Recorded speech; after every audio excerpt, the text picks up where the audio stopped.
I'm Mark Paul. I'm the Vice President for Academic Affairs here at the college, and I want to tell you of all the things that I get involved in at the college, aside from graduation, it's events like these that really make us the most happy. We're extremely honored that you're here this evening, and we have a very special guest that I'm going to tell you a little bit about. But first, welcome to the Debra Vazquez Memorial Poetry Series. Debra was a former professor here at the College of Central Florida, a professor of English and literature that unfortunately was a victim of domestic violence. And in honor of Debra and the impact that she's made on her students and the college in general, I have to do a shout out to Sandra Cooper,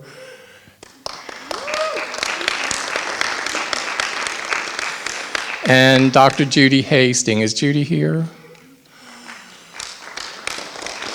Dr. Hastings is a professor of Spanish, but they actually began the Debra Vazquez Endowment that over a period of years has enabled us to do things like we're doing.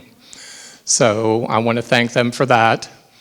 Also, Zach Cody, Jen Major, May Sands. And there is a committee that works on this throughout the year. So just like the Macy's Thanksgiving Parade, when this is over, they will begin working on next year's event. Okay, now I have the honor to introduce to you and tell you a little bit about Adrian Matejka. Adrian was born in Germany, part of a military family. He grew up in Indianapolis, Indiana, and is a graduate of Indiana University Bloomington and the Master of Fine Arts program at Southern Illinois University, Carbondale. He's the author of The Devil's Garden, which won the New York New England Award, and Mixology, a winner of the 2008 National Poetry Series. His third collection, The Big Smoke, was awarded the 2014 Anisfield Wolf Book Award. The Big Smoke was also a finalist for the Hurston Wright Legacy Award and the National Book Award and the Pulitzer Prize in Poetry. His next collection, Map to the Stars, was published by Penguin in 2017. Among Matejka's other honors are the Eugene and Marilyn Glick Indiana Authors Award, the Julia Peterkin Award, and fellowships from the Academy of American Poets.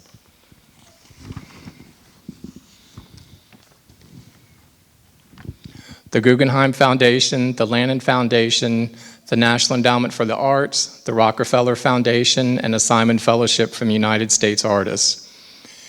He also served as Poet Laureate for the state of Indiana 2018 to 2019. He currently lives in Chicago and is the editor of Poetry Magazine.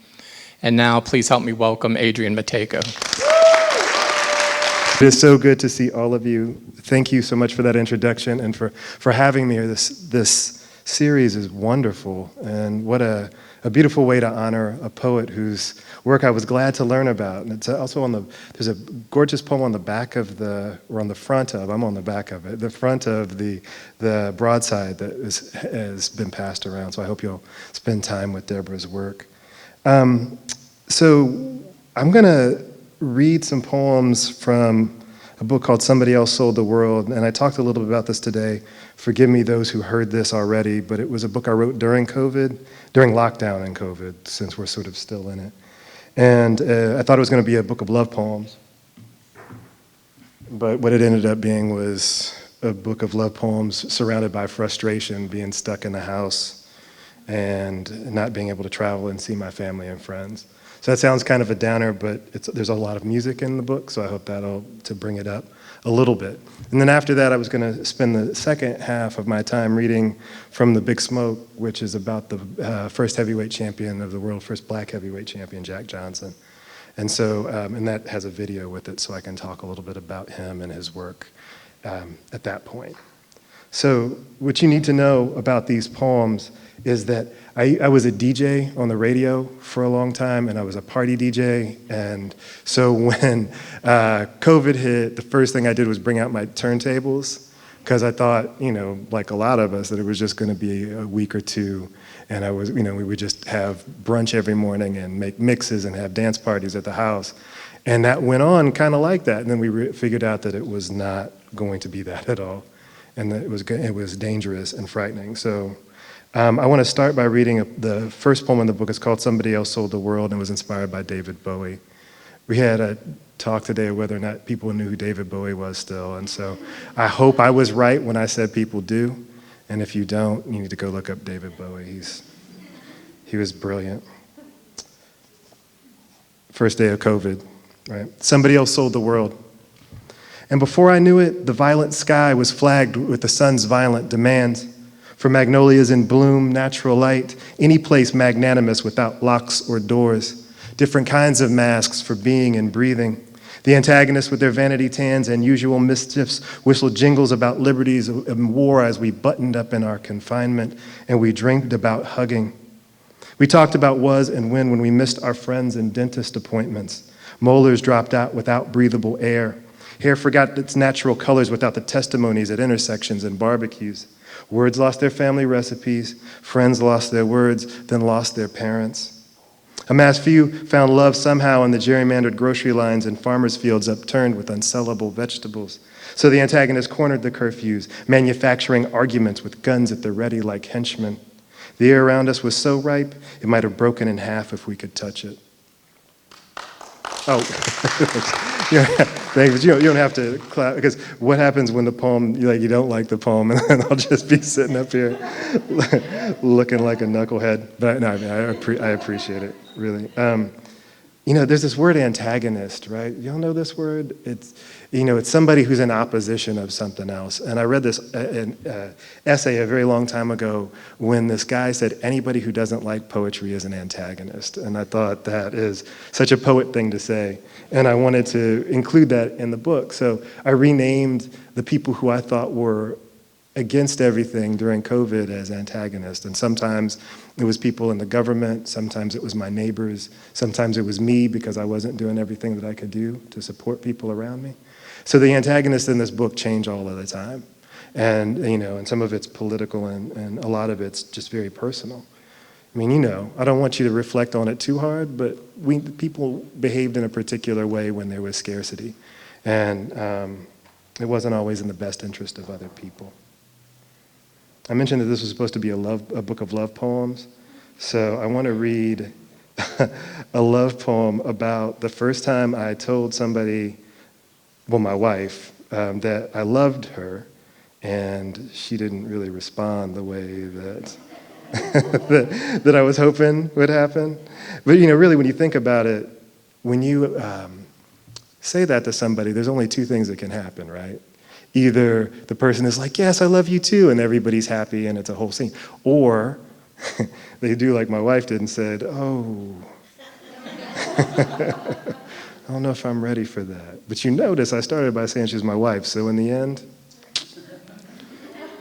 I say the thing for the first time, and what comes after? Charcoal underbone, some dark room of soliloquy and irises wide at home. Some other stammer party popping off and ending with me counting resignations on the couch made out of my last pennies. Copper profiles lost in the cushions, dull with emancipation and worth almost me. Button nicks instead of eyes, green patina instead of skin over presidential profiles. How to separate the awkward exhales from full-bodied anxieties. The song in the park across the street bumps something like about love and about sunflowers, but I can't split my requiem from its simple lever. Sneakers arrhythmically skeletal, squeaking left and right in somebody else's want garden, midtown, and a cracked city split by a river so cluttered with its own rough histories, it's eye level to the flustered blackbirds. Yeah, See, the front row here is my favorite row ever because they're just like rocking for me. Thank you. Thank you for I think it worked in the end when I gave it to her. I have a daughter who, it's love poems, right? I wrote a poem about how much I love my daughter. I have a daughter who at this point is 17, And so she's in the like whatever dad part of things, but back when she was little, we used to rock, you know. And when she was 12, she came and told me that she had a crush on a boy. And she should have never told me that. Because then I was back in the gym, working out, ready to challenge this dude when he showed up to the house. And he turned out to be this little geeky theater kid who was like just the sweetest. And, you know, but I came in like a knuckleheaded dad, right? So I wrote this poem for her as a warning about guys, and I put his name in the poem. And then I read it when she was in the audience. And so that was the one that was a step too far, right? She was with me until I read it while she was sitting there like you all are right now. And I mean, she didn't talk to me for like a week. But she told Jake, his name's Jake. And then Jake didn't want to come over to the house anymore. No, it was good. He didn't need to. Jake wore socks and white socks and dress shoes. So Jake didn't need to come over. It's called Snakes Because We Say So, right? And it's for daughters everywhere, but especially my daughter. Redheaded boys are snakes. Blonde boys are snakes. Those brunette boys with their shaggy, dreamy hair like Jake, them too.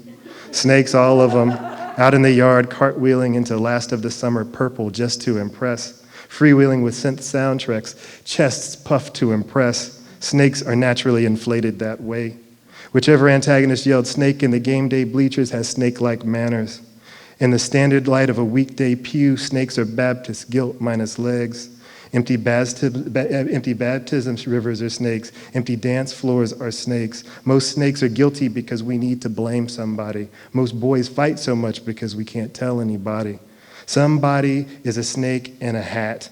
Some human in a hat snakes way past the abandoned garden while asking all the wrong questions. Snakes didn't ask for any of this. Snakes wanted to be a boy with opposable thumbs, just asking someone out on a date, but woke up one May morning with a shoulderless heart skipping beneath new malleable skin. So after that, Jake didn't come over. But it wasn't mean. I mean, it's just, I don't know. I think we all want to protect the people we care about. And then at some point, I realized no matter what I did, she was going to get hurt.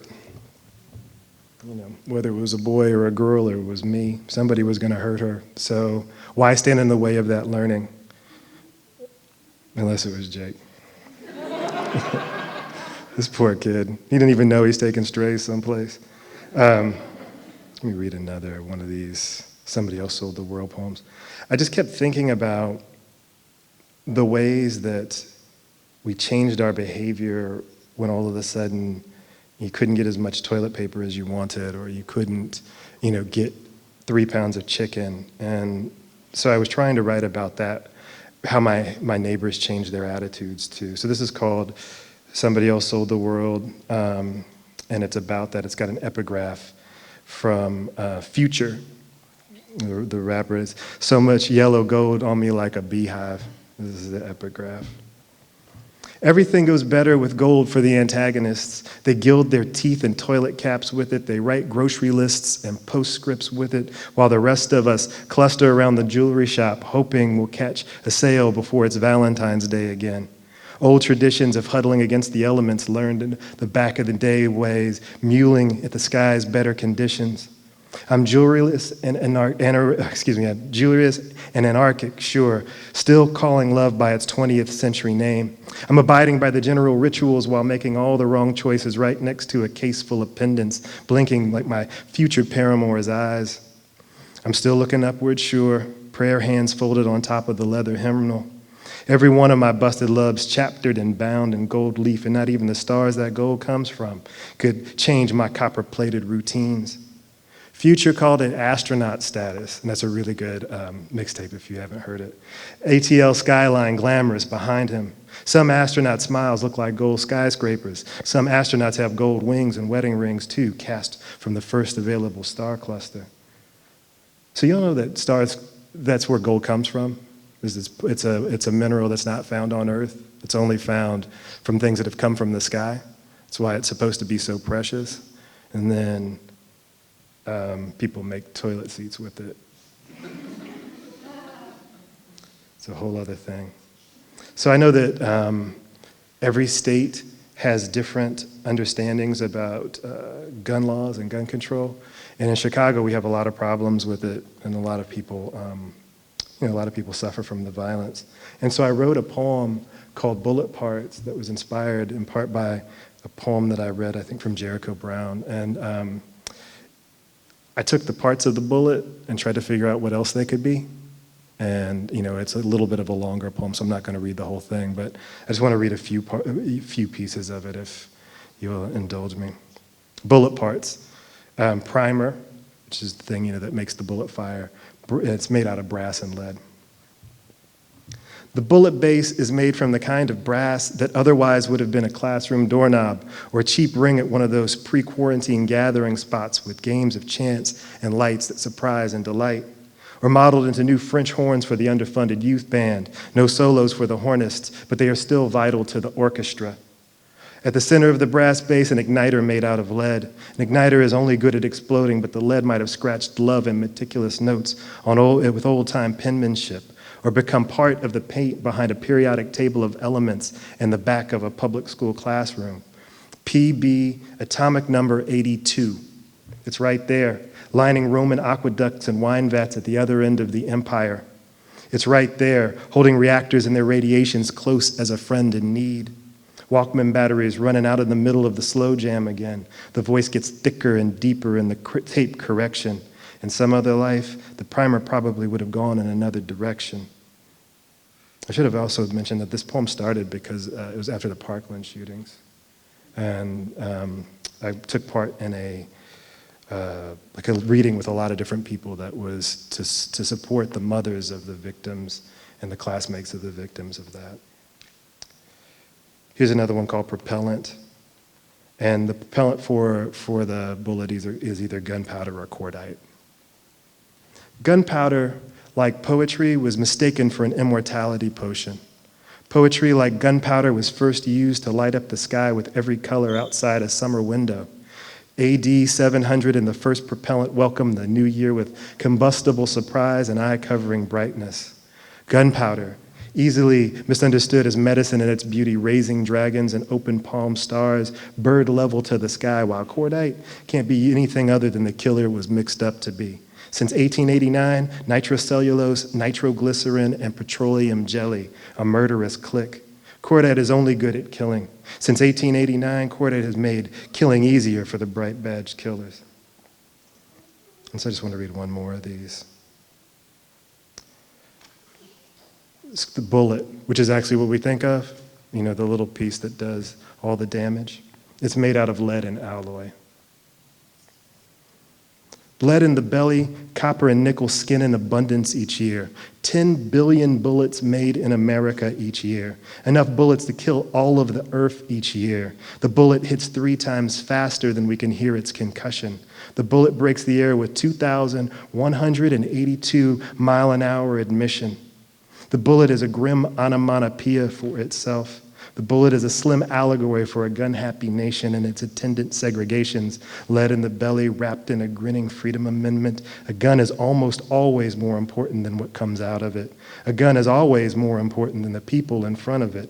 And here we are again, so many black women, black women and black men in front of it. Yeah. Thanks. I wish everything in that poem wasn't true. 10 billion bullets, right? So I don't know how much you all know about this stuff, but the munitions folks have to tell when they make bullets, like if you work for a company that does them in any way that they're going to be sold, they have to report the number of bullets they create. But on reservations, they can make munitions and nobody reports them. And these spaces where you have like compounds and things in the West, they make all their own ammunition and they don't report it. So we know there are at least 10 billion bullets made every year, but we don't know how many actually are made. It's way more than that. So I'm just, as much as I like first-person shooters and things like that, the reality of it is a whole other, once it's taken out of video games, it's a whole other thing for me. I just want to read a few more from this and then switch because it feels really, I don't know, it feels hard in a way that I don't want today to be. It's just a whole lot of poems about being inside. So I'm looking through and I'm like, is that another poem that's being, oh, I know. I read this poem earlier, but I feel good about reading it again. So I mentioned that there's a lot of music in the book. Almost every poem in this book is inspired by or alludes to a song or an album. And so in the back, there's a playlist that's built out of all the stuff that I used to write the book. Some of it is, pretty contemporary. Like I said, I mentioned Future and Gunna and some people like that. Others of it goes back a little further, like Al Green and Miles Davis and Dexter Gordon. But there's stuff in there. This one came from Travis Scott, and I read it earlier, so forgive the repetition. It's called Highest, after his song Highest, and just call his song Highest. It felt different before that Astro World disaster, but I'll read it anyway. I mentioned Machu Picchu in this. That is it's a mountain in Peru. It's in the Andes, and the great poet Pablo Neruda wrote about it. And I also mentioned René Descartes, who came up with the idea, the cogito, I think, therefore I am. It's the only thing I remember from Philosophy 101 is that phrase I just gave you. That was me trying to flex philosophy. Highest. I rise up, therefore I must be like Descartes if he didn't finish up all the reading. I raise up like the highest black hand in history class. I am risen like the blood pressure of anybody black, mimeographed in this chronic textbook of a monochromatic year. That's infant mortality rate high. That's high top fade high. Almost everything up here hangs threadbare, squarely in the red line of summary excuses. Everything else up here, from the cop apologies to the solidarity statements, a double tap of distraction for somebody else's high sign.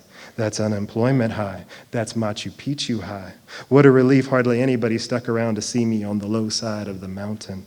What a reprieve, because I kept rising stealthily, past my historical anxiety, way past my inherited hearsay, till I was so high up on the shelf, eye-level alchemy. Even up here, I'm adept at shrinking myself for safety. Even up here, my shoulders hunch like a small analogy. I think it's really, thanks. All right, so maybe I'll just read two more from this and then we'll switch it up. Thank you for listening and engaging with this. I thought when I wrote this book that we would be done, like I said earlier, so I feel like I'm dragging us back into all of this trauma, and that's not really what I had planned on doing when I tried to write a book of love poems. So maybe I'll read the poem that y'all got handed out.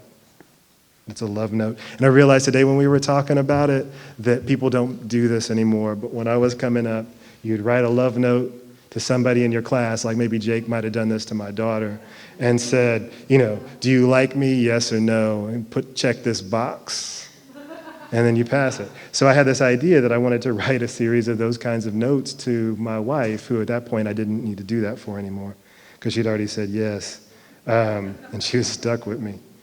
But I did it. I wrote the poems. And so I think she thought that they were a very sweet thing that was going to stay in our house, but they're in this book instead. So the one you all have is just that. Love notes. Again and again until the river next to where we met became a reliquary of aortic insecurity. Yes, no. All this vulnerability on the back bench in mosquito light, always humming at you like a bee with foresight, or just dumb. In the kitchen as the cat bumbles another jump and keeps trying in the custom of dudes. The whole circus recedes into circles of afternoons. The sink, the cat, bottleneck of your hips. Yes, it's all waiting here below a revolving game of skylights. Yes, it's all waiting unsolvable. Our rawhide arabesque. It's a sonnet too, if that matters to anybody. I'm not a good sonnet writer. I'm really bad at writing sonnets, and I'm really bad at writing love poems. So that's a combination of both of my biggest weaknesses. So I'll just read one more of these. I'm trying to think of what would be a good one to close this out. Maybe the last poem. So this is one of the last Somebody Else Sold the World poem. And there's some things in it that I want to make sure everybody understands so it makes sense. The movie Poltergeist was a really big deal when I was a kid, and I say this in the poem, but when I watched the movie, I snuck out and watched it at my friend's house on a Tuesday, because my mom would never let me watch like a PG movie like that with ghosts and stuff. I snuck out and watched it on a Tuesday, and it scared me so much that I was scared of Tuesdays after that. Right? So there are a couple poems in this book about how much I hate Tuesday, but it's not Tuesday's fault, it's Poltergeist's fault. So in the movie, for those who haven't seen it, one of the characters gets trapped in the TV and comes back, and it's so, I mean, to 11-year-old me, that was the most terrifying thing that I could imagine. Because back then there were only 3 channels. Somebody else sold the world. When I was a kid, I watched Poltergeist on a Tuesday, and it scared me so much I was afraid of the weekday itself. And still each Tuesday, the long-fingered trees outside of my head are missing some bark. Antagonists all over, mostly maskless as unprepared burglars. They cough without covering their tracks. They leave their shoddy fingerprints everywhere. On their self-congratulatory neighborhood walks, they acquit their own nondescript hearts until they burst and resurrect inside the TV's particled white. All voice and hardly any body. It will be weeks before anybody cares enough to change their channel. In my imagination, spring forward, the last antagonist on his fold-out throne feels just like a black man for a minute. Everyone crosses the street as soon as he gets near. His pockets are turned out to the white parts, and still everybody acts like he sold the world. Thank you.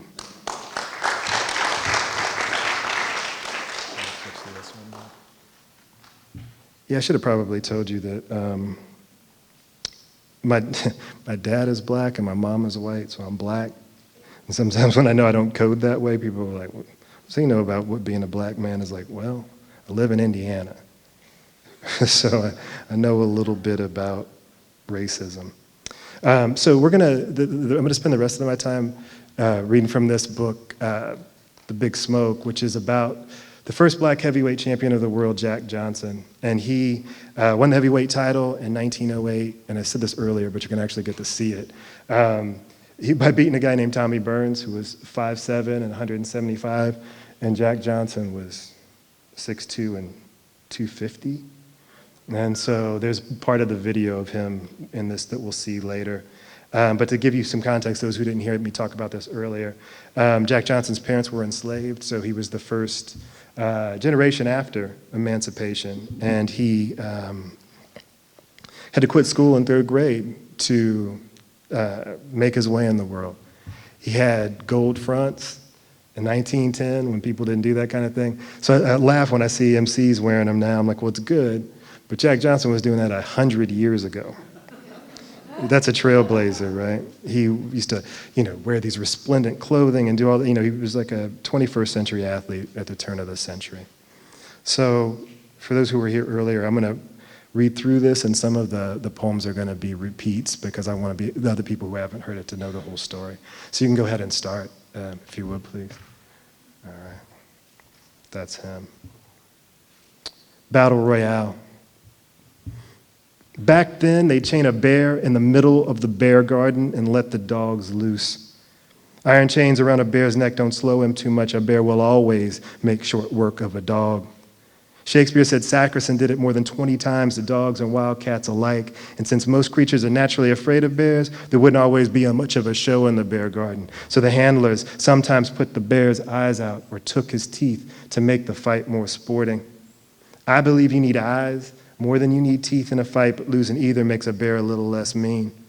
Once baiting was against the law, some smart somebody figured coloreds would fight just as hard if hungry enough. So they rounded up the skinniest of us, had us stripped to trousers, then blindfolded us before the fight. They turned us in hard circles a few times on the ring steps like a motor car engine before pushing us between the ropes. When the bell rang, it seemed like I got hit from 8 directions. I didn't know where those punches came from, but I swung so hard, my shoulder hadn't been since, because the man said, only the last darky on his feet gets a meal. So one of the things that you'll see is, first of all, the actual size of this man, and there's a reason nobody could keep up with him. He was faster, he was more agile, and he was smarter in the ring than the people he was fighting against. The The only thing in their estimation that he had going against him was the fact that he was black.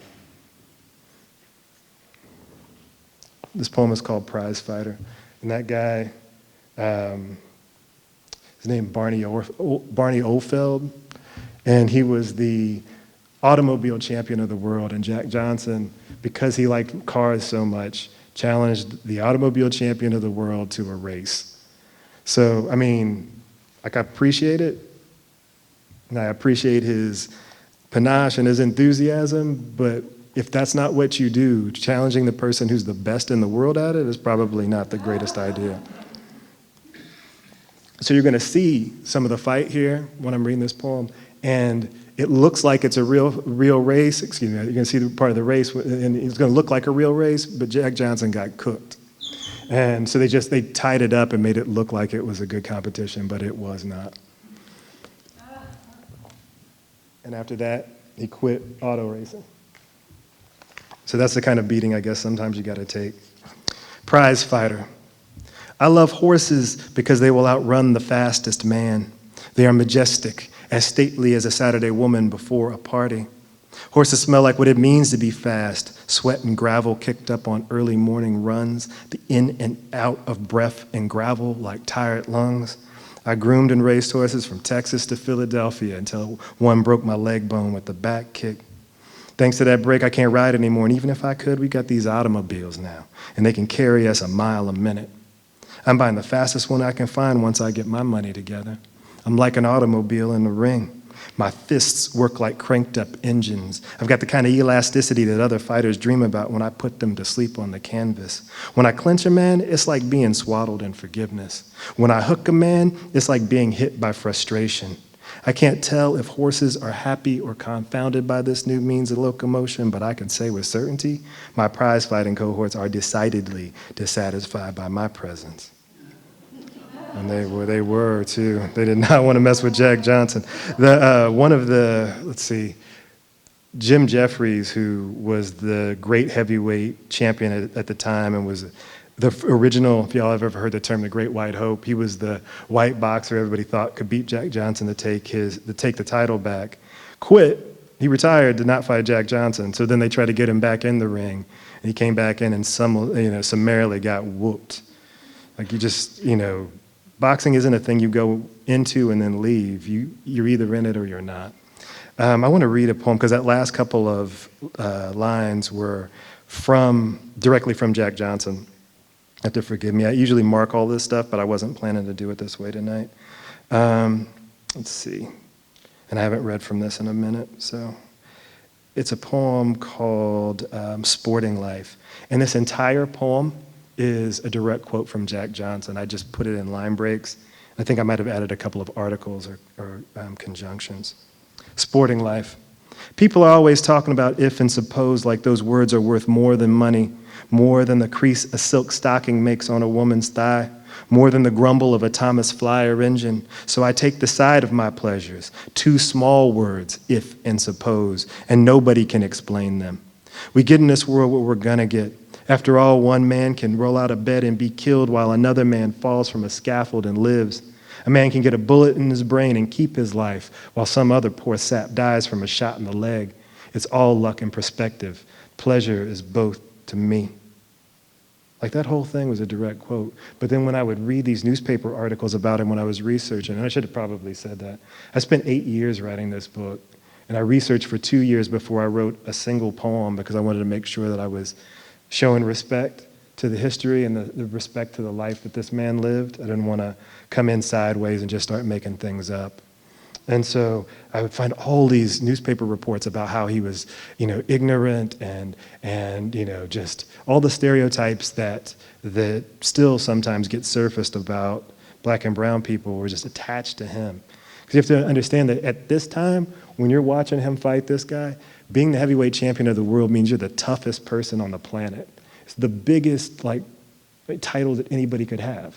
Nobody cared about middleweights or anything like that. Heavyweight champion, most popular sport in the world, and he's the child of emancipated slaves. People were not ready for that, and they chose to continue not being ready for it.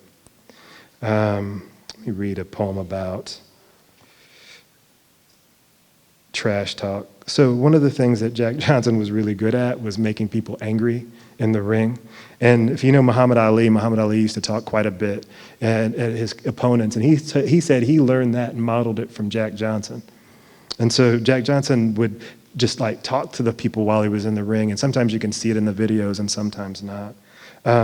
But they called it mouth fighting. Like the idea was that it's just a separate part to how this game gets played. And if you can talk somebody into being angry and get them off, that's a benefit. So it's called mouth fighting. And I mentioned in this a gum shield, which is what they used to call, a mouthpiece. Gum shield. Mouth fighting. Sometimes a fight is over before we even split the ropes. The fighter's glass jaw, the cut of his costume, the absence of pretty women in his entourage, all fair game for the mouth fight. Never mothers or children, never wives or crippled relatives or women at all unless they're sporting women. There's always something else to talk about.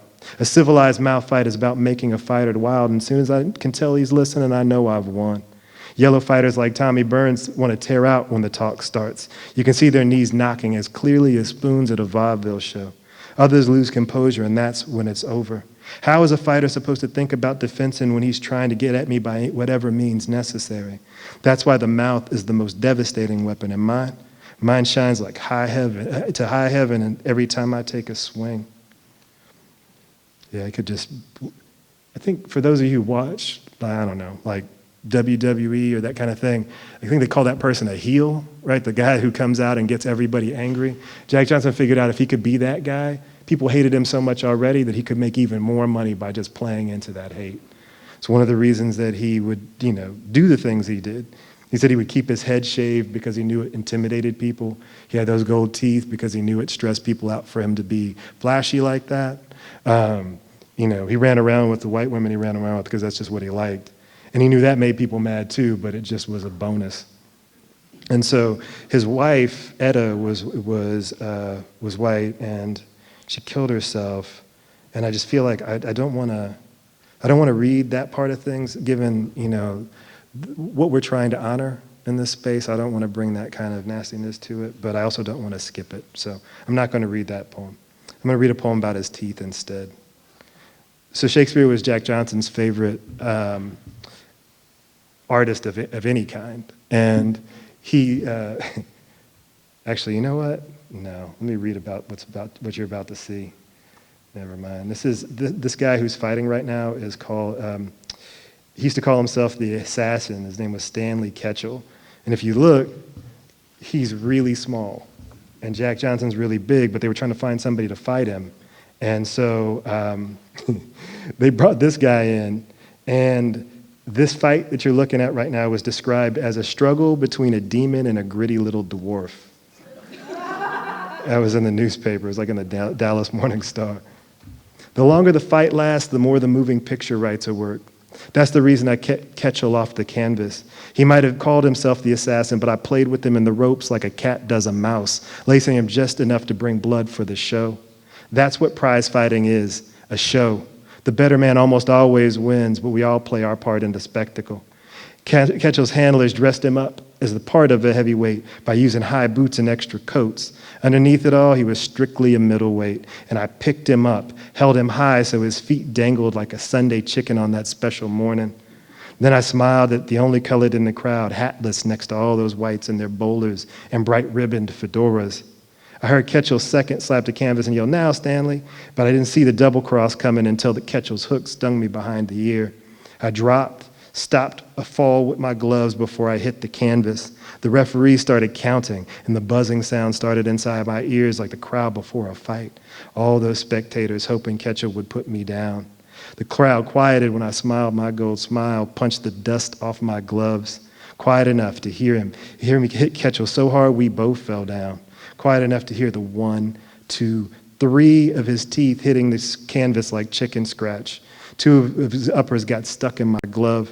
Quiet as Ketchel sprawled like he was counting the clouds, the referee counting him out slowly for fear of his own skin. I didn't know I was scared, but I was. I leaned casually on that top rope, waiting for a twitch, a breath, any sign the man would be a man again. Yeah, you're going to see all that here in a second. I just didn't want to keep sitting and waiting for it to happen. But the double cross, right? So this whole fight was supposed to be fixed. They were going to make some money off of what we're watching. And then Stanley Ketchel thought, you know what, I can make even more money if I knock the heavyweight champion of the world out. So he hit him with his best shot, and it didn't work. And it's like, like Omar on The Wire said, if you come for the king, you best not miss. And he missed. So at some point you'll see him smile, and he's got his gold teeth. And so I want to read this poem about that. It's got an epigraph from Shakespeare, like I said, was his favorite artist / writer / poet. Teeth hadst thou in thy head when thou was born, to signify thou camest to bite the world. And that's from Henry VI, which I'm sure everybody has read. I hadn't read it. I just searched online trying to figure out what when teeth was mentioned in Shakespeare, and found that. Otherwise, I would have never probably picked that play up. Teeth hadst thou in thy head when thou was born, to signify thou camest to bite the world.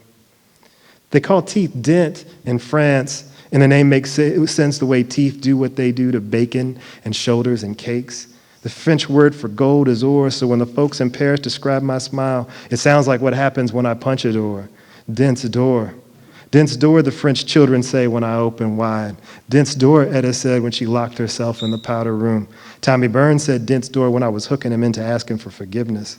His people back in Canada would have said the exact same thing if they were in Sydney to witness our spectacle. Before I got into the ring, I told Tommy the only reason I got these gold uppers was to make every bite of my food twice as expensive as it used to be.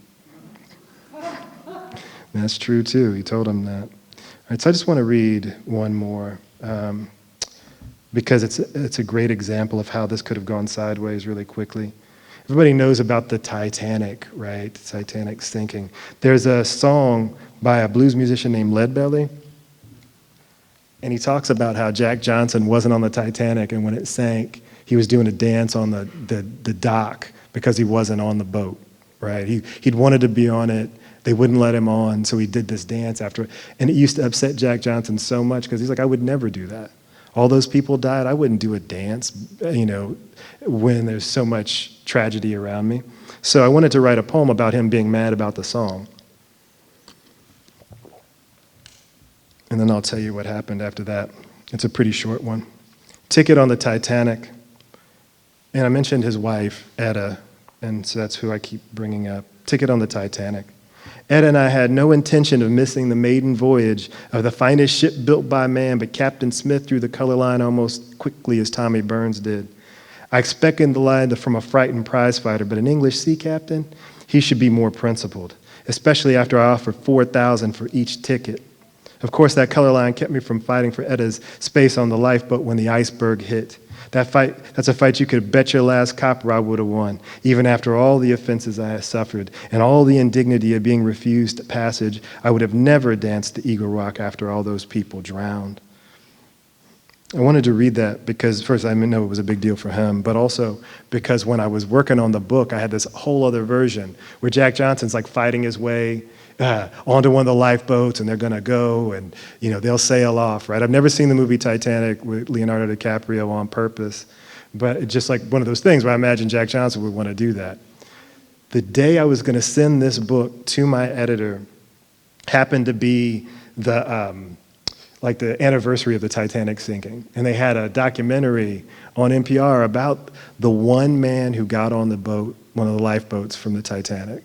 So there was there were little kids, there were elderly people, there were women. All the men stayed on the Titanic and went down with the ship because that's what a gentleman was supposed to do back then. So anybody who's seen that movie and the band is still playing and the people are smoking cigars, that's what happened. Except for Leonardo DiCaprio wouldn't have gotten off because he was supposed to stay on the boat, right? So I had this idea where Jack Johnson was going to be out there and he would have absolutely sat on that boat and went down with the ship because he wanted everybody to think of him as a gentleman. And at some point, I'd have been in a room like this where there'd be some Titanic buff that would have called me out about it, and that would have been uncomfortable. But it turns out that I saved myself from myself in that last moment. I just want to read one more poem, and it's actually not even mine. If you could pause the video, I wanted to read. Thank you. I wanted to read Debra's poem that everybody has. It just seems like the right way to do this, to honor the space. It's called The Fish. The guard doesn't care if I touch the fish. One last time I've come among the relics in glass where it's cool and dark in the 13th century cloister. First I run one finger over the mosaic, over its green and blue stones, and then all four fingers, both hands, over and over. It rises and falls. I cannot stop. I long to run my tongue over the teals, turquoise, jades, to lick them up and take them with me, but the guard looks my way. I cup my hands as if to scoop out the cold, subaqueous color and pretend to cough. Oh, the sweetness. Back home, how will I explain that it felt like holding the whole of the ocean or a dense summer sky? At the door, I turn for one last look. The guard nods. He understands, he says. Back home, he says, he's painted his garage door that very green. What a beautiful poem, And what a great way to sort of end this. Thank you for being patient with me. I know I'm supposed to answer questions, but I really appreciate you listening and everything else.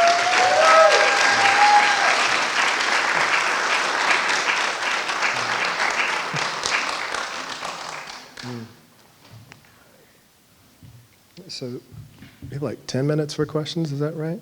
Yeah, I mean, I don't want to make you ask questions if you don't have, thank you. I just wanted Jake the snake was still in the picture. Oh, no, he's not, but, I was ready for him. No, my daughter goes to a music high school in Boston, and he's still back in Indiana, so there's been some distance, But, he's they're probably I don't know, I think they're probably TikTok friends or something like that, right? I couldn't keep that separate.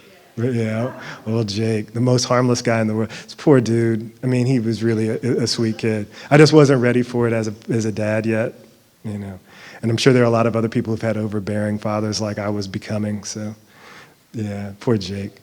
Questions, John? Yeah.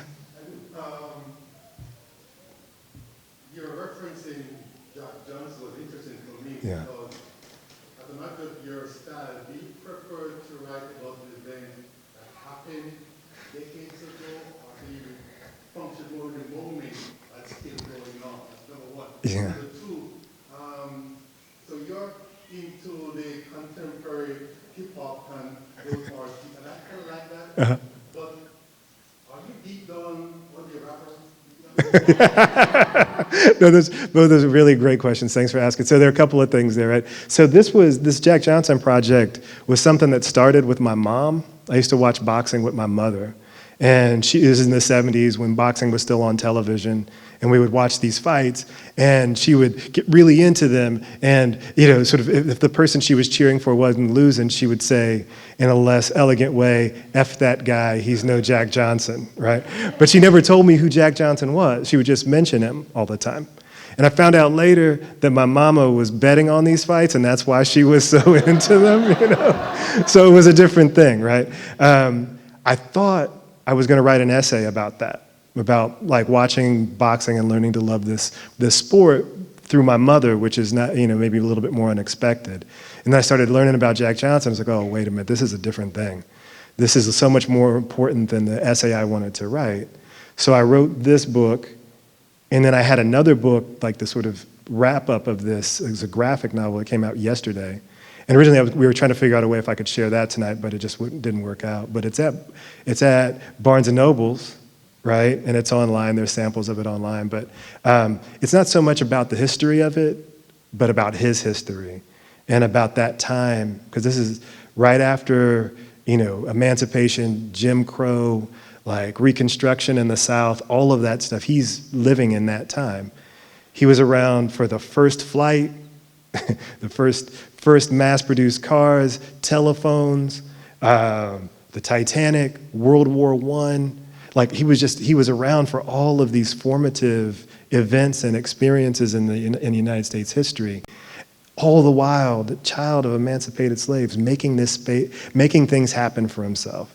So I was really interested in that because I think all of us, especially those of us who haven't been given a lot, The ones of us who have been able to make it work, made it work like Jack Johnson did in his particular way. Like, I've got to do this because nobody's going to help me, right?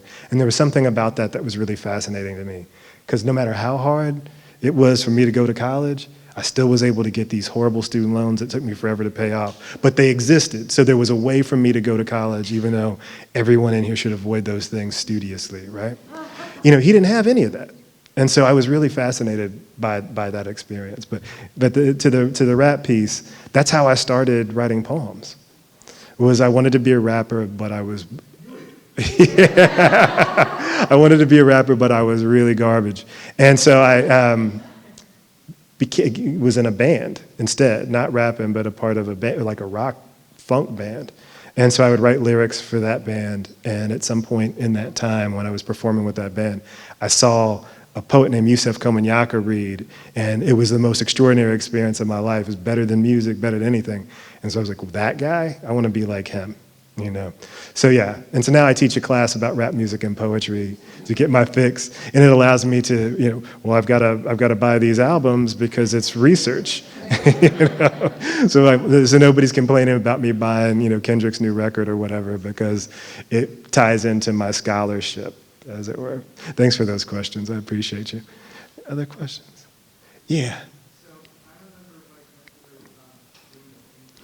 were talking about David Bowie and Nirvana, the man who sold the world. Yeah. So, as someone who does and loves music, David Bowie, one of my favorite musicians of all time. So, how would you describe how the music makes you feel? Like listening to David Bowie and drawing him as a persona and him as a musician and drawing that into the world? Yeah, it's really hard, right? To talk about the musicians we love. I always thought it was, there are some poems in this book, and it's going to come right back to this, about my daughter, and talking about the one about the boys and all the rest. I used to never write about her because I couldn't figure out how to write anything that might approximate how great she is. She's like just a good person in the world and very sweet, and trying to figure out how to write something like that, or trying to write about my wife who's my best friend, that's a really hard thing to do. It's not the same proximity, but it's kind of the same. At this point, I probably spend as much time with David Bowie as I have with my kid, because I've been listening to David Bowie since I was 8 or something like that. I mean, it's somebody, David Bowie, Prince, they've been in my life for as long as I can remember. And so to try to write about somebody who's that central to the way I think about music and I think about the world, it was just impossible for me. So what I ended up doing was trying to lens just one song and use that as a way to honor his work, but also to be in conversation with the artist. And he had so many different versions of himself as a musician too, right? I mean, sitting on my turntable right now at home is Ziggy Stardust and the Spiders from Mars. That's always going to be my favorite, But my favorite song is The Man Who Sold the World. So there's a lot of, if y'all don't know what, we're starting to geek out on David Bowie. Just go back, anything before 1977. Go back because in the 80s he came back and he had a particular kind of persona. But if you go back to the 70s, when he's just all glammed out and it's a whole thing, right? So Ziggy Stardust, check that out. Low is a really good album. And The Man Who Sold the World is a really great album too. Those are all good ones. If that answers the question, yeah. Other questions, y'all got? Yeah. As I saw your last name, are you part Polish? Oh, yeah. Well, this is my stepfather's name. So, yeah, he is. My stepfather, his family came from Poland. And so, yeah. So, we were talking about, this is so strange, we were talking about my biological father earlier. His last name was Harris. That's a really easy name to spell. Yeah, this is, so I was so pleased that everybody was pronouncing it right today, right? But that J in Matika just messes everybody up. It's just a thing that doesn't make sense in the way we code English, right? So I had to do a lot of, it rhymes with eureka. That's what I tell people when they ask, but that's how, yeah. So it's Polish, my stepfather, handling it. I think we have to, yeah, go ahead. When would you get exposed to, that helped you start out with career? My mom. My mom was yeah, she was in art school at UCLA. She wanted to be a painter and then dropped out to marry my dad. So she was always kind of in a space where she wanted to make the things around us creative and supportive. And so now, I mean, you know, she's my number one fan. She's also Yusuf Komunyaku's number one fan. We were talking about this. My mom has this whole thing for the poet Yusuf Komunyaku, who started me in writing. And she's like, just absolutely wants to get next to him. And he's just like, just settle down. You know, settle down, Mama Tika. Yeah, but she is, you know, I was really lucky that way because I know that it's not always the case in people's households that they are willing to support something that is maybe not as directly monetizing or monetizable, if that's a word, like poetry. Like nobody makes money off poetry. And if they try to, well, except for like Rupi Kaur and a couple people like that, right? I think Billy Collins was here. He makes money off poetry because he was poet laureate. But most of us just don't, this is just, you do it because you love it. And so to try to convince my mom, if she had been different, that look, what I want to do is be a poet, that would have been a hard ask. It was difficult for my stepdad because he worked for Blue Cross Blue Shield, so poetry, literature, none of that made any sense to him. But he tried to be supportive later as soon as I had a book. Like, well, you know, he's passed on, so I shouldn't clown him, but I am clowning him because he's like, you know, he's in my heart. But yeah, he was just like, I don't know what this thing is. And then one day I showed up with a book and he was like, oh, a book. Still don't know what this is, but I see that there's a tangible thing that I can tell my colleagues and our neighbors that you do. It's a big deal, right? At least he was trying. And I know that's not always the case. Yeah. In your book, do you talk about his death, Jack Johnson's death? Not in this book, but in the, and I did it on purpose. I didn't want to bring that part into this because I thought it was like sort of the first half of things, and then the graphic novel kind of covers the second half. And so it's in there. He died close to a town that I lived in North Carolina. Yeah, Franklinton? Yeah, yeah. I lived in Franklin. Yeah. And there are people trying to get some recognition for him around there because he wasn't able to, you would know that. Yeah. The hospital did not take him because he was black. Yeah, yeah. Go to a different hospital by their way. Yeah, I'm glad that you brought that up. Thank you. Because yeah, that's what happened. Like Jack Johnson died in a car accident, and he was speeding away from a diner that wouldn't serve him and lost control of his car and ran into a tree. Then he couldn't go to the hospital that was there because of the same reasons that he was refused service. So it was like one thing after another for him. And, you know, and so we, like, not to give away the end of the book, but we thought about it for a long time. Like, how can we do this? How can we show the real tragedy that... There are a couple people who, actually, strangely, one of them he's a mortician, and he knows the story, and he's an older gentleman, and he might be willing to give you some more information if you ever need it. Yeah, no, I'm so interested in this story because this is the thing, and I haven't maybe done the best job tonight because I was trying to think about ways to make this available to people. But, you know, I wrote this book thinking about resurfacing Jack Johnson's story. Like, I didn't have, you know, this isn't about my creative project, about me in any way. It's about him. And it's about trying to get that story back out. Yeah, yeah, because... But there are people who can keep that story alive over several generations. Yeah, thank you. That's exactly it. So, you know, I met his great-great-grandniece, I don't know when this book came out, so probably 2014.